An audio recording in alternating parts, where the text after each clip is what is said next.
By the way, speaking of which, no, sa mga may dala pong bata, sa parents, guardian na may dalang bata, please make sure na hindi po kayo mahihiwalay sa inyong mga kids. Sa mga kids, bawal magtulakan, ha? Please avoid pushing each other.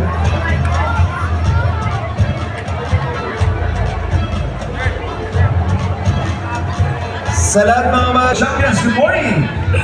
And welcome to the National Milo Marathon 2025 Kalibo leg.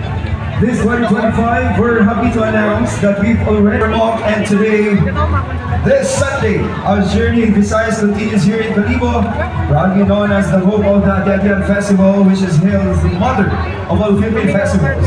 The story of grit and perseverance continues as the biggest and the longest running marathon in the Philippines. Will have 25 races to complete this 2025, and this is our ultimate commitment tungo sa isang active Pilipino. Continue sa lahat po ng ating mga active sa social media accounts nila.